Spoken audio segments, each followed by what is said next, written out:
Inilah kisah seorang pemuda kaya yang menyamar jadi office boy. Kekasihku adalah karyawanku. Versi Kauri TV, episode 249.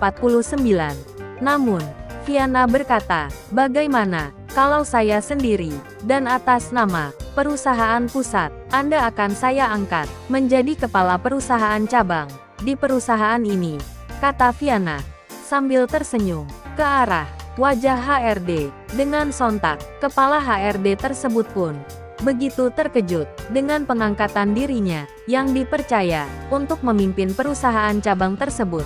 Apalagi pemimpin perusahaan cabang, dia sangat terkejut sekali dan juga kelihatan agak marah. Matanya juga berwarna merah, menahan malu, kecewa, dan tidak terima atas penghinaan tersebut. Ibu, apa-apaan ini? Tidak ada konfirmasi dulu. Kenapa main angkat-angkat saja? Saya tidak terima dengan keputusan ibu yang seenaknya saja main ganti-ganti.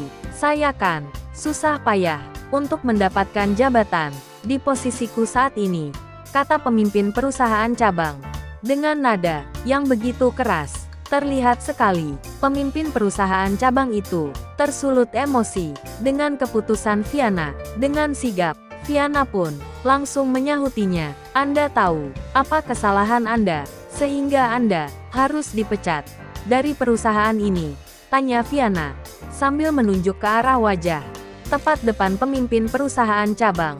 Dengan perlahan, kepala pemimpin perusahaan cabang pun menundukkan pandangannya ke arah bawah dan tidak bisa menjawab apa-apa lagi, sebab dia sudah tahu apa alasannya sehingga harus dipecat dari perusahaan cabang tersebut.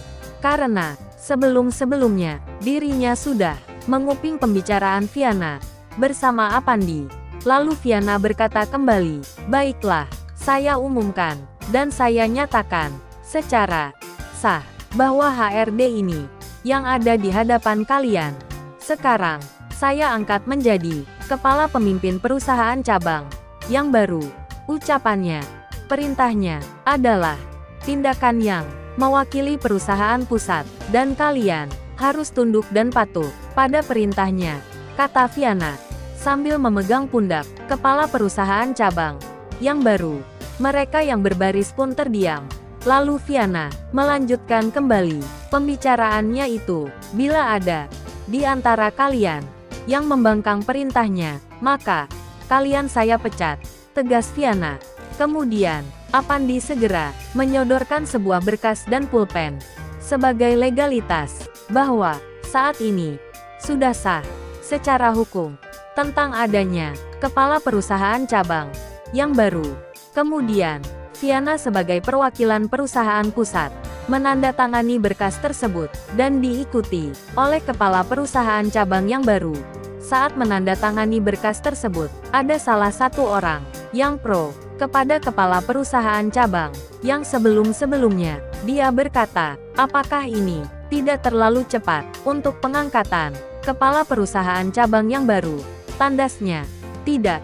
Ini sudah keputusan dari perusahaan pusat yang tidak bisa diganggu-gugat oleh siapapun. Bagi yang menentangnya, maka akan saya pecat, ucap Viana. Maaf ibu, saya mau bertanya lagi, apa kesalahan kepala perusahaan cabang sebelum-sebelumnya? Kok tidak ada konfirmasi resmi terlebih dahulu? Sebagai perusahaan besar, harusnya ada peringatan terlebih dahulu, biar kami ataupun kepala perusahaan cabang sebelumnya agar bebenah diri, supaya tidak mengulangi kesalahan yang sama. Pungkasnya, dia mencoba membela kepala perusahaan cabang yang lama. Kemudian Viana langsung menyahutinya, sudah, perusahaan pusat sudah memberikan surat teguran perihal merosotnya kinerja di perusahaan ini. Namun, semakin hari, bukannya semakin membaik, tapi malah semakin memburuk saja. Itu sebabnya, pihak perusahaan pusat ambil tindakan cepat untuk menyelidiki kasus ini, dan kami sudah mendapatkan daftar nama orang-orang yang terlibat perihal korupsi di perusahaan ini, kata Viana. Lalu Viana melihat ke arah samping, yaitu ke arah Apandi, dan berkata, Tolong, Mas Apandi, untuk menyebutkan nama-nama orang yang terlibat korupsi itu. Baik Mbak, akan saya bacakan, dan akan saya sebutkan daftar nama tersebut, sahut Apandi, sambil membuka sebuah dokumen. Dengan lantang, Apandi menyebutkan nama-nama orang yang terlibat korupsi. Mereka semua yang terlibat korupsi pun terkaget-kaget karena namanya masuk daftar tersebut, termasuk kepala perusahaan cabang yang lama. Begitu juga adiknya, dia pun masuk daftar nama yang korupsi.